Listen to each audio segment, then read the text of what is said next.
بسم اللہ الرحمن الرحیم نحمدہ ونصلی علی رسولہ الکریم اما بعد۔ محترم بھائیوں، بزرگوں اور دوستوں، اللہ کے فضل و کرم سے آج ہم نے تیسری تراویح مکمل کی۔ کل ہم نے سورہ فاتحہ، سورہ بقرہ اور بسم اللہ الرحمن الرحیم کے فضائل اور مسائل سنے تھے۔ سورہ بقرہ جو ہے میرے محترم دوستو، اس میں اکثر اللہ تبارک و تعالی نے احکامات بیان فرمائے ہیں، اور آج انشاءاللہ ہم انہی احکامات میں سے کچھ احکامات کے تعلق سے سنیں گے۔ اللہ نے اس سورت کے اندر جو بہت ساری چیزوں کو فرض کیا، اس میں سے ایک ہے روزہ۔ فرمایا یا ایھا الذین آمنوا کتب علیکم الصیام کما کتب علی الذین من قبلکم لعلکم تتقون۔ اے ایمان والو، تمہارے اوپر روزے کو فرض کر دیا گیا جیسا کہ تم سے پہلی امتوں پر فرض کیا گیا تھا، تاکہ تمہارے اندر تقوی پیدا ہو۔ اب روزے سے تقوی کیسے پیدا ہوگا؟ آدمی بھوکا رہے گا، پیاسا رہے گا، تو اس کے اندر کی جو خواہشات ہے وہ خواہشات مرے گی، اور جب اس کے اندر کی خواہشات مرے گی تو اللہ کی معرفت کا نور دل کے اندر پیدا ہوگا، اور انسان صغیرہ اور کبیرہ گناہوں سے بچے گا۔ روزہ جو ہے میرے محترم بزرگوں، یہ اپنے نفس کا بہت بڑا مجاہدہ ہے۔ یہ نفس کی اصلاح کے لیے ہے، دل میں تقوی پیدا کرنے کے لیے ہے، زندگی میں اللہ کی اطاعت پیدا کرنے کے لیے ہے۔ لیکن مفت میں، فری میں ہم کو جو جسمانی فائدے روزے کی وجہ سے ہوتے ہیں، آپ اس کا اندازہ بھی نہیں لگا سکتے۔ جاپان کے اندر بڑے بڑے سائنسدانوں نے وہاں پہ ایک ریسرچ کیا کہ کینسر کی بیماری کا علاج نکالنا چاہیے، کیا علاج اس کا نکل سکتا ہے۔ انہوں نے اس کے اوپر ریسرچ کیا، دواؤں پہ ریسرچ کیا، جڑی بوٹیوں پر ریسرچ کیا، لیکن ان کو فائنل جو ہے کوئی رزلٹ نہیں ملا۔ تو پھر انہوں نے جب تحقیقات کی تو پتہ چلا کہ انسان جو کھاتا پیتا رہتا ہے، یہ کھانے سے پینے سے ہمارے باڈی کے اندر ایک لیکوڈ پیدا ہوتا ہے، بہت سارے بیکٹیریاز پیدا ہوتے ہیں جن کی وجہ سے وہ کینسر کے جراثیم بنتے ہیں اور انسان کو کینسر کی بیماری ہوتی ہے۔ تو انہوں نے تحقیقات یہ کی کہ اس کا ایک ہی علاج ہو سکتا ہے، اس کا دوا سے، گولی سے، جڑی بوٹیوں سے تو کوئی علاج نہیں ہوگا، لیکن اگر آدمی سال میں 21 دن تک 12 گھنٹے تک بھوکا رہے تو وہ پیدا ہونے والے جو بیکٹیریا اور لیکوڈ ہے، جو جراثیم ہے کینسر کے، وہ خود بخود مر جائیں گے۔ کتنے گھنٹے تک بھائی؟ 12 گھنٹے تک۔ کتنے دن؟ 21 دن سال میں۔ اب دیکھو، ہم مسلمان ہیں، ہم سال میں کتنے دن کا روزہ رکھتے ہیں؟ 30 دن کا روزہ رکھتے ہیں۔ جاپان کے بڑے بڑے سائنسدانوں نے 21 دن تک 12 گھنٹے جو بھوکا رہے گا اس کو زندگی میں کبھی بھی کینسر نہیں ہوگا، کیونکہ جسم کے اندر جو گندے جراثیم ہیں، گندے بیکٹیریا ہے، جو گندی چیزیں پیدا ہونے والی ہے، وہ خود بخود ختم ہو جائے گی۔ اور یہاں پہ ہمارے مذہب کے اندر 1450 سال پہلے ہم پر روزے کو اس لیے فرض کیا گیا تاکہ ہمارے اندر تقوی پیدا ہو۔ تقوی تو پیدا ہو ہی رہا ہے، اور مفت میں ہمارے جسم کا بھی کیا ہو رہا ہے؟ علاج ہو رہا ہے۔ اس لیے کہ کینسر ایسی بیماری ہے، آج تک دنیا میں اس کا کوئی علاج نہیں نکلا۔ بڑے بڑے کروڑ پتی، ارب پتی، کھرب پتیوں کے گھر میں جس کو کینسر ہو گیا، کچھ دنوں کے بعد ان کو دنیا سے جانا ہی پڑا، بھلے انہوں نے امریکہ سے علاج کرا کے آئے ہوں گے، اس کا علاج ہی نہیں ہے۔ شروع میں اگر پتہ چل گیا تو ٹھیک، اس کے بعد وہ اپنے پہلے دوسرے اسٹیپ سے باہر نکل گیا، اس کا دنیا میں کوئی علاج نہیں ہے، اس کا سیدھا علاج قبرستان ہی ہے۔ لیکن میرے محترم دوستو، یہ صرف روزہ ہے، روزہ جو روزے کی برکت سے آدمی پابندی سے روزہ رکھے گا تو دل میں تقوی پیدا ہوگا، اور جسم کو اللہ کیسے محفوظ رکھیں گے؟ بڑی بڑی بیماریوں سے محفوظ رکھیں گے۔ پورے جسم کی جو ہے نا سروسنگ ہوتی ہے روزے کی برکت سے۔ اس لیے ہر بالغ مسلمان مرد عورت کے اوپر روزہ فرض ہے۔ امام احمد ابن حنبل رحمۃ اللہ علیہ فرماتے ہیں بغیر کسی عذر کے اگر کوئی مسلمان روزہ چھوڑ دے تو سرے عام اس کی گردن اڑا دی جائے، یہی اس کی سزا ہے روزہ چھوڑنے والے کی، اس کے علاوہ اور کوئی اس کے لیے جو ہے سزا نہیں ہے۔ یہ امام احمد ابن حنبل رحمۃ اللہ علیہ کا فتویٰ ہے۔ اندازہ لگاؤ روزہ کتنی بڑی عبادت ہوگی۔ اب کن کنڈیشنز کے اندر روزے کی ہم قضا کر سکتے ہیں؟ قضا مطلب رمضان کے بعد رکھنا پڑے گا، معاف نہیں ہے، روزہ کسی کو بھی معاف نہیں ہے، قضا کرنا پڑیں گی۔ فمن کان منکم مریضا او علی سفر، اگر آپ بیمار ہے یا آپ سفر کے اندر ہے تو پھر اس کے لیے اللہ تبارک و تعالی نے یہ گنجائش رکھی ہے کہ بیماری اور سفر کی وجہ سے اگر وہ اپنا روزہ قضا کر دے تو رمضان کے بعد یہ جتنے چھوٹے ہوئے روزے ہیں ان کی کیا کرنا پڑیں گی؟ قضا کرنا پڑیں گی۔ اب سفر کسے کہتے ہیں؟ بیمار کسے کہتے ہیں؟ بیمار کا مطلب یہ نہیں ہے کہ سر میں درد ہو گیا تو روزہ چھوڑ دیے، تھوڑا سا کوئی بیماری آ گئی تو روزہ چھوڑ دیے، نہیں۔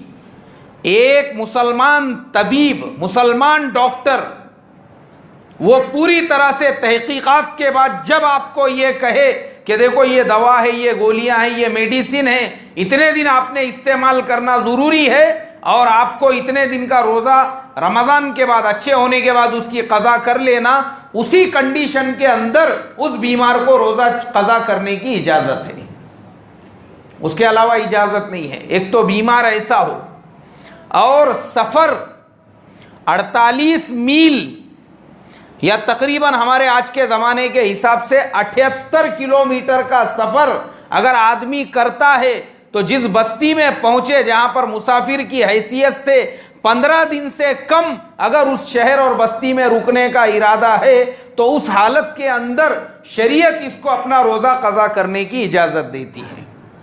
معاف نہیں ہے، یاد رکھو، معاف نہیں ہے۔ آپ سفر میں ہیں، آپ کے جتنے روزے سفر میں چھوٹ رہے ہیں وہ سارے روزے آپ کو بعد میں رکھنا ہے، اس کی قضا کرنا ہے۔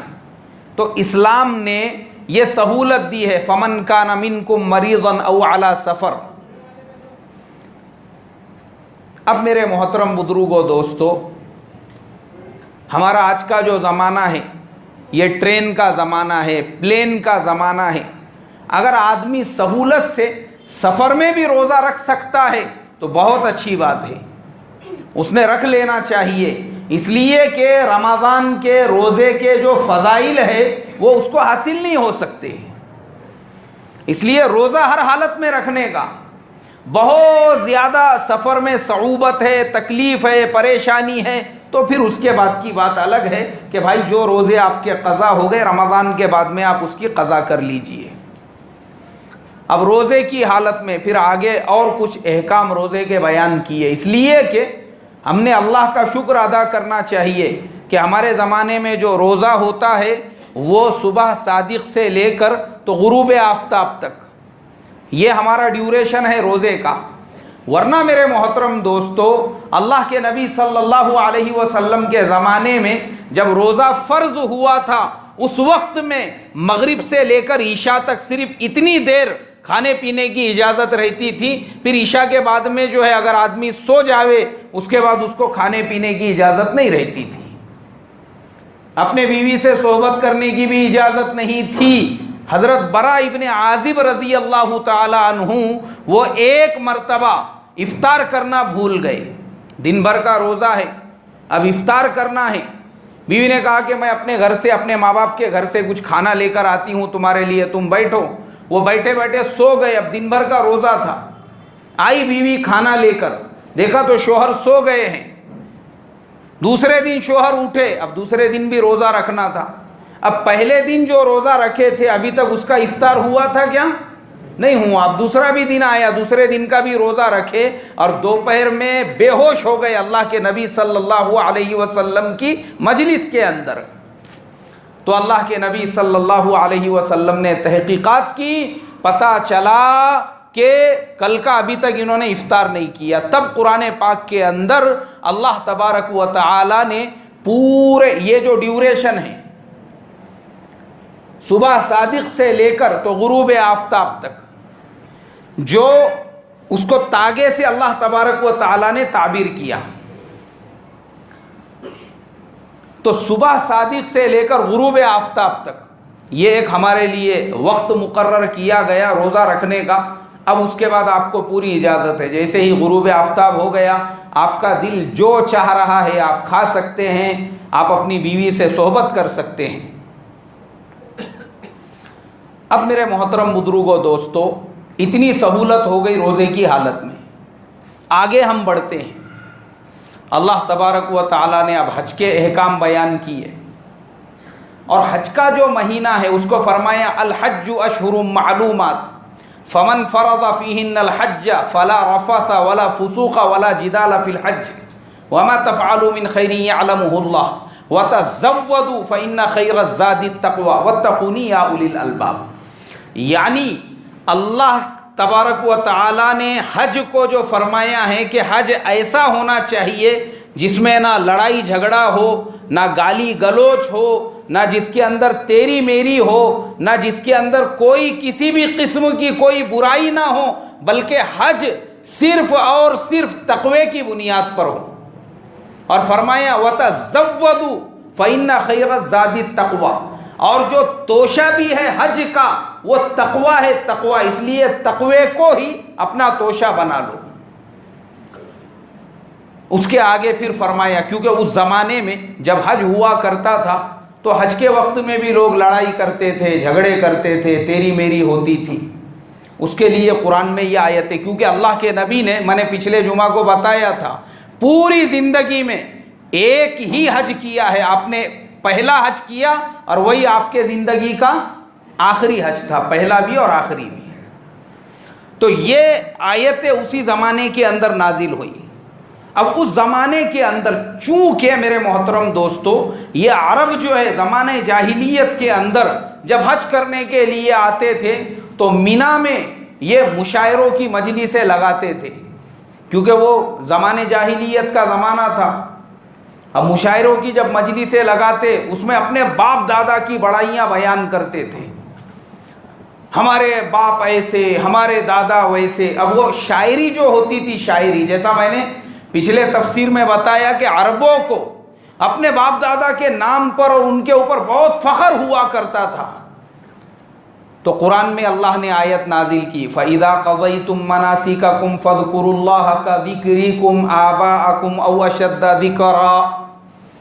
جب تم حج کے مناسک سے فارغ ہو جاؤ تو اللہ کا تذکرہ کرو, اللہ کی بڑائی بیان کرو بجائے اپنے باپ دادا کے. جیسے تم اپنے باپ دادا کی بڑائیاں بیان کرتے ہیں وہ سب دو چھوڑ کر اب کس کی بڑائی بیان کرنا ہے؟ اللہ کی. کدی قرآن میں اللہ تعالیٰ نے حکم دیا کہ اب تم کو اللہ کی بڑائی بیان کرنا ہے. اس لیے میرے محترم دوستو کیونکہ ہمارے آج کے زمانے میں بھی مسلمانوں کا یہی حال ہے, اللہ کی بڑائی بیان کرنا چھوڑ کر, اللہ کی تعریف بیان کرنا چھوڑ کر آج کا مسلمان بھی اس کو اپنے باپ دادا کے اوپر فخر ہوتا ہے. ہمارے دادا ایسے تھے, ہمارے پر دادا ویسے تھے. اور میں نے بہت سارے لوگوں کو دیکھا ہوں, وہ بیڑی بھی جو ہے نا, بیڑی وہ رستے سے جانے والے کو منگ کے پئیں گے. ارے عبداللہ بھائی ادھر ذرا بیڑی کا کٹا بتاؤ, اس میں سے ایک بیڑی نکالیں گے اور مجلس میں لوگوں کو سنائیں گے. بولے وہ جو زمین ہے نا, وہ کھیت یہاں سے کھڑے رہے تو جہاں تک نظر گئی وہ سب ہمارے دادا کے کھیت تھے. یہاں پہ کاڑی کی ڈبی کو پیسے نہیں ہیں اور تعریف کس کی چل رہی ہے؟ باپ دادا کی. یہ حال ہے مسلمانوں کا. اور میرے محترم دوستو یہ غلط نہیں ہے, یہ تھی باپ دادا کی ایسی زمینیں, مگر عیاشی، ڈھابوں پہ پارٹیاں، بہت شوق ہے مسلمان کو، ڈھابوں پہ پارٹیاں، عیاشی اور شراب اور کباب اور جوا، وہ سارے چکروں کے اندر یہ ساری مسلمانوں کی جائیدادیں برباد ہو گئی. وہ میں آپ کو آگے کی آیت میں بتاؤں گا. تو باپ دادا کے اوپر جو بڑائی، جو فخر، آج بھی رکشہ انسان ادھاری کا چلائیں گا، کرائے کا چلائیں گا، لیکن جیسی دوسرے رکشے والوں کے ساتھ بیٹھیں گا پھر شروع کر دیں گا وہ، ارے ہمارے گاؤں میں ہمارے دادا کی 200 ایکڑ زمین تھی، 500 ایکڑ زمین تھی. اللہ حفاظت فرمائے میرے محترم بزرگوں دوستو. اسی لیے ایک واقعہ ملتا ہے کتابوں کے اندر کہ ایک آدمی حیدرآباد کے اندر، وہاں پہ ایک پرانے سامان کا بازار لگتا ہے، اس کو جمعرات بازار کہتے ہیں. جیسے اپنے یہاں پونا کے اندر بھی جو ہے جونا بازار لگتا ہے اتوار کے دن، ویسی حیدرآباد کے اندر بھی جو ہے ایک جمعرات بازار بھرتا ہے. تو ایک آدمی گیا وہ جمعرات بازار کے اندر، اب ایسی راستے سے چل رہا تھا، اس نے دیکھا کہ ایک جگہ پر ایک پینٹنگ رکھی ہوئی ہے، اور وہ پینٹنگ جو ہے کسی نواب صاحب کی پینٹنگ ہے. اب پہلے زمانے میں کیمرے تو تھے نہیں فوٹو لینے کے لیے، ورنہ ہمارے زمانے میں خالی سنڈاس چھوڑ کے ہر جگہ کی سیلفی نکال کے لوگ ڈال دیتے فیس بک کے اوپر. ہاں، خالی سنڈاس چھوڑے ہوا ہے لوگوں نے. اب میں ٹرین میں بیٹھ رہا ہوں، اب میں بس میں بیٹھ رہا ہوں، اب میں ہوائی جہاز میں بیٹھ رہا ہوں. میں بولا یار یہ بھی بولنے کا، اب میں نے چمبو اٹھا لیا بول کے، اتج کائے کو چھوڑ رہے اللہ کے واسطے. وہ بھی بولنے کا، اب میں ببول کا جھاڑ ڈھونڈ رہا ہوں چھاؤں میں بیٹھنے کے لیے، وہ بھی اپڈیٹ دے دینے کا. تو وہ زمانے میں کیمرے نہیں تھے، وہ زمانے میں پینٹنگ کی تصویریں چلتی تھی، پینٹر ہوتے تھے. تو آدمی نے دیکھا بیچارے نے، وہ جمعرات بازار کے اندر ایک تصویر بک رہی ہے، نواب صاحب، ایسی لمبی چوڑی چھاتی ان کی، گردن ایک دم ایسی تنی ہوئی، سر پہ ان کے پٹکا، اس پہ ترا ایسا لگا ہوا، نواب صاحب کے ہاتھ میں تلوار ایسی نکلی ہوئی. اس نے بولا یار زبردست پینٹنگ ہے، بولے یہ اس کو لے کے اگر اپنے گھر کے دیوان خانے میں لگا دے تو آنے جانے والے مہمان دیکھتے رہیں گے. ارے بھائی کتنے کی ہے یہ؟ بولے یہ 300 روپئے کی ہے. ارے بھائی میرے پاس 300 روپئے نہیں ہے، ایک کام کرو میرے پاس میں 150 روپئے ہے، 150 میں دے دو. وہ پینٹنگ والے نے بولا دیکھ بھائی بھنگار کا مال ہے، ویسے تو اس کی قیمت لاکھوں ہزاروں میں ہے، لیکن 200 روپئے میں تجھے دوں گا، میرے پاس میں 200 سے کم کی گنجائش نہیں ہے. اب یہ بیچارے کے پاس میں 150 روپئے، 200 روپئے نہیں اس کے پاس. اس نے بولا یار مہربانی کر دے دے مجھے 150 میں، 50 روپئے تیرے کو میں اگلے بازار کو دیتا. بولے نہیں، اگلے بازار کو میں آؤں نہیں آؤں کوئی بھروسہ نہیں ہے، 200 میں لینا ہے تو لے، نہیں تو بھائی اس سے کم میں نہیں دیتا. اب یہ بیچارہ بہت دیر تک رکا رہا، بولے یار اتنی اچھی تصویر نواب صاحب کی، چلو وہ دیکھ کے افسوس کر کے وہ وہاں سے آگے بڑھ گیا، کیونکہ اس کے پاس میں 150 سے اوپر پیسے نہیں تھے. اب 2-4 مہینے کے بعد اس کے ایک دوست نے دعوت دیا کھانے کی، گئے وہ دوست کے گھر پر. اب دوست کے گھر پر جب گئے تو دوست نے جو اور بھی دوستوں کو دعوت دی تھی کھانا کھانے کے لیے، ان کو بتانے لگے دیکھیے یہ ہمارا دیوان خانہ ہے، یہ ہمارا گھر ہے، یہ ہمارا اس طریقے سے گارڈن ہے، آئیے بولے اب میں تم کو اپنے پر دادا کی تصویر بتاتا ہوں. اور وہ سارے دوستوں کو لے کر گئے.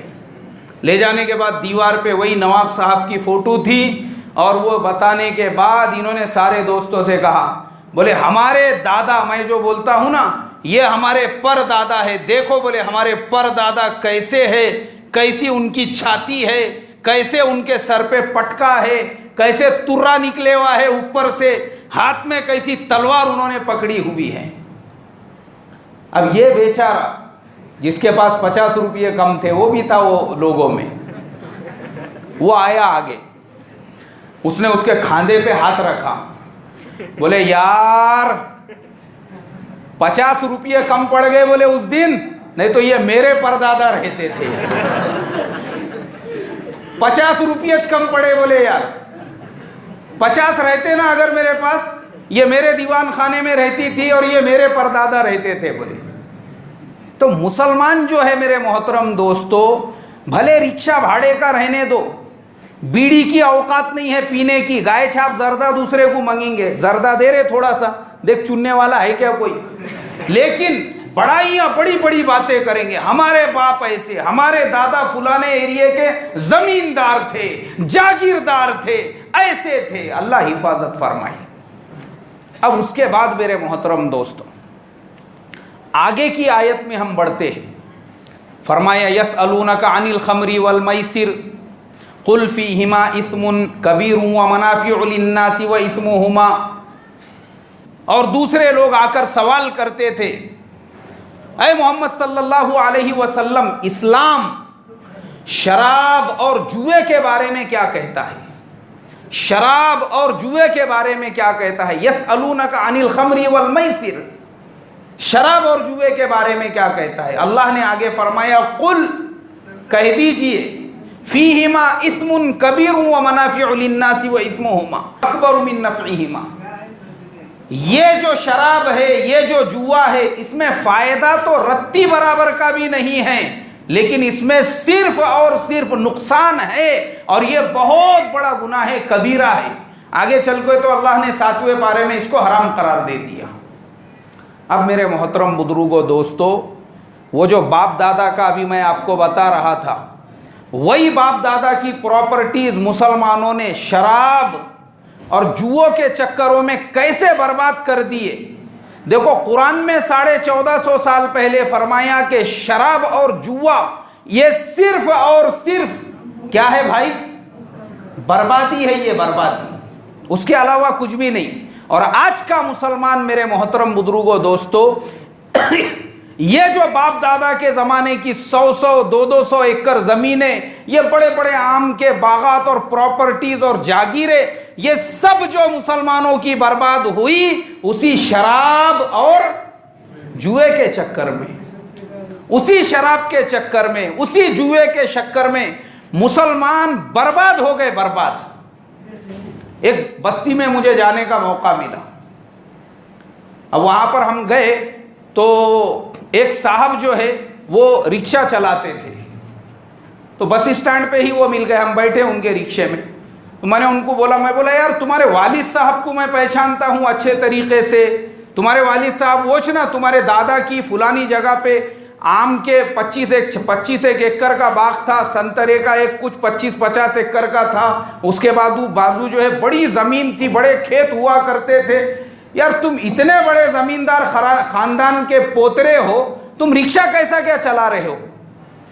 بولے مولانا وہ آم کے باغات، وہ موسمبی کے باغات، وہ سنترے کے باغات، وہ پوری زمینیں اس کو مرغوں نے کھا گئے۔ بولے میں بولا یار مرغوں نے آم کے باغات کیسے کھائے، مرغوں نے سنتروں کے باغات کیسے کھائے، مرغوں نے جو ہے پوری زمینیں کیسے کھائے؟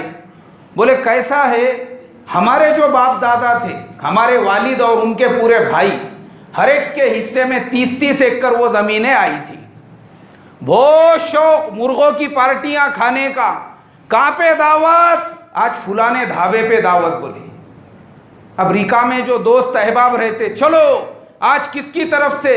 فلانے میر صاحب کی طرف سے دعوت ہے، بولے فلانے خان صاحب کی طرف سے دعوت، فلانے زمیندار صاحب کی۔ اب وہ اپنے آدھا ڈجن 1.5 ڈجن دوستوں کو لے کے چلے ڈھابے کے اوپر، گوران مرغے کی پارٹی وہاں پہ لاؤ رے، بولے یہ وہ، اب اس کے ساتھ شراب بھی، کباب بھی، یہاں تک کہ جوا بھی۔ میرے محترم بزرگوں دوستو، اللہ حفاظت فرمائے مسلمانوں کی۔ وہ نوجوان جو کہنے لگا مرغوں نے کھا گئے، مطلب باپ دادا نے بیچو 1 ایکڑ مرغوں کی پارٹیوں میں، وہ 1 ایکڑ چلے گئی، بیچو 2 ایکڑ وہ مرغوں کی پارٹیوں میں چلے گئی، بیچو 5 ایکڑ، 1 ایکڑ 2۔ بیٹھ کے کھانے کی عادت، محنت کرنے کی عادت نہیں تھی۔ وہ باپ دادا جن کے حصے میں 30 ایکڑ کے آم کے باغیچے آئے تھے، ان کے پوترے اور نواسے رکشے چلانے پہ مجبور ہے، وہ بھی کرائے کے۔ اللہ حفاظت فرمائے، کون ذمہ دار ہے اس کے لیے؟ تو قرآن میں جو فرمایا کہ جو شراب اور جوئے کے بارے میں پوچھتے تھے، اللہ کے قرآن میں اللہ نے آیت نازل کی، قل فیہما اثم کبیر، یہ بہت بڑا گناہ عظیم ہے، اس سے دور رہو۔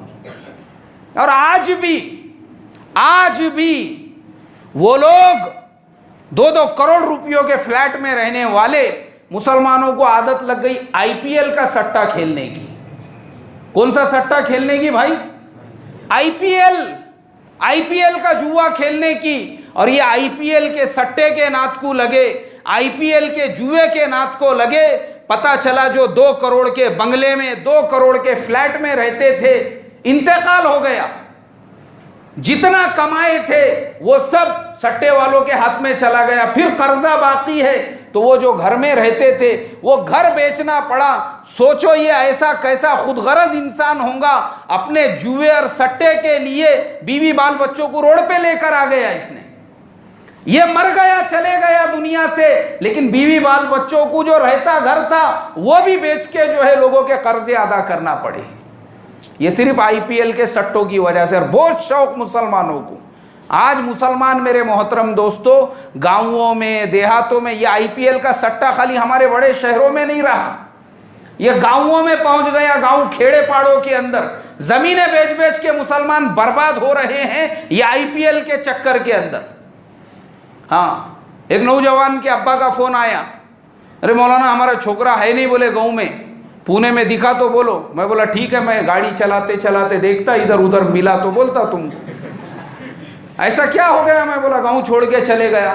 ارے چھوکرا بولے یار 35,000 کی نوی بھینس لایا تھا, بولے میں نے 35,000 کی نوی بھینس. اس کو میں نے اچھے طریقے سے صاف کرا, نہلایا دھلایا. چھوکرے کو بولا جا اس کو کھیت میں لے جا کے باوڑی پہ پانی پلا کے لے کر آ. پانی پلانے کو نکلا, بولے یہ رستے میں ایک جگہ آئی پی ایل کا سٹا چل رہا تھا, بھینس لگا دیا بولے اس کے اوپر.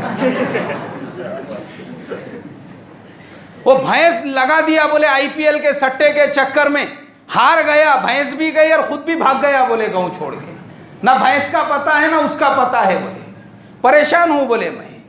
گاؤں کھیڑے میں بھی اللہ حفاظت فرمائے, مسلمانوں کا یہ حال ہو چکا ہے. حالانکہ میرے محترم دوستو میں آپ کو آتھینٹک طریقے سے پروو کر کے بتا سکتا ہوں کہ یہ پورا آئی پی ایل جو ہے یہ صرف جوا ہے, جوا ہے, جوا ہے, اس کے علاوہ کچھ نہیں. یہ پورا فکس ہے, سٹا ہے. یہ ایک بیٹسمین ایک دن پہلے 15 بال میں 70-80 رن بنا دیتا, اب دوسرے دن اس کے اوپر کروڑوں اربوں کا سٹا لگتا, اور جیسی آتا وہ کھیلنے کو پہلے بال پہ 0 پہ آؤٹ ہو کے چلے جاتا. کیا یہ بہت سارے ایسے ہیں وہ پہلے بال پہ آؤٹ ہو جائیں گے. اب دنیا کے بڑے ہوئے مانے ہوئے کھلاڑی ہیں, ان کو معلوم ہے لوگوں نے ان پہ اربوں کا سٹا لگائی, پھر وہ 9 بال بھی اگر دیں گے تو اس کے بعد میں پھر دوسرے بال پہ آؤٹ ہو کے چلے جائیں گے. کیوں؟ کیونکہ ان کو اس دن آؤٹ ہی ہونا ہے. اگر وہ آؤٹ نہیں ہوئے تو پھر دنیا سے آؤٹ ہو گئے سمجھنے کا. ہاں, یہ بہت نیچے سے اوپر تک جو سیٹنگ ہوتی ہے میرے محترم دوستو. اور ہم بے وقوف دیوانے ایڑے باگڑے ہم بیٹھے ہوئے ہیں آئی پی ایل کے چکر میں, اکڑے نکالتے, اس کا اتنا نمبر, اس کو اتنے گرانڈ ملے, اس کو اتنے پوائنٹ ملے, اب یہ ایسا ہوگا. ارے ایڑا ہے رے بابا تو, تیرے کو معلوم ہی نہیں ہے وہ سب پہلے سے فکس ہے بول کے. ارے جوا ہے وہ, سٹا ہے وہ, گورنمنٹ کو اربوں کھربوں کروڑوں روپیوں کا فائدہ ہے اس کی وجہ سے, اور مسلمان اس کے چکر میں برباد ہو رہے ہیں. اللہ حفاظت فرمائے.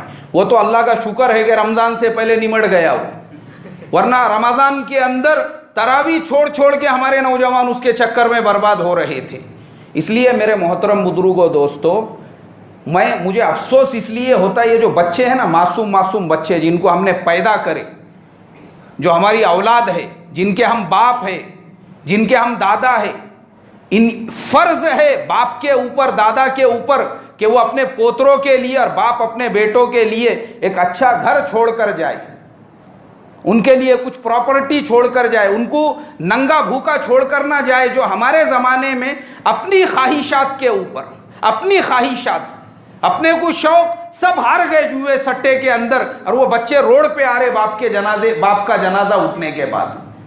ایسا مت کرو اللہ کے واسطے, یہ بہت غلط بات ہے. یہ میں جب ایسوں کو دیکھتا ہوں, مجھے جب پتہ چلتا ہے یہ فلانے کا جنازہ اٹھا, بولے مولانا 5 کروڑ کی پراپرٹی کا مالک تھا, سب گھوڑے کی ریس میں ہار گئے سٹے میں. اور شوق بمبئی کو چلو, بولے آج جو ہے نا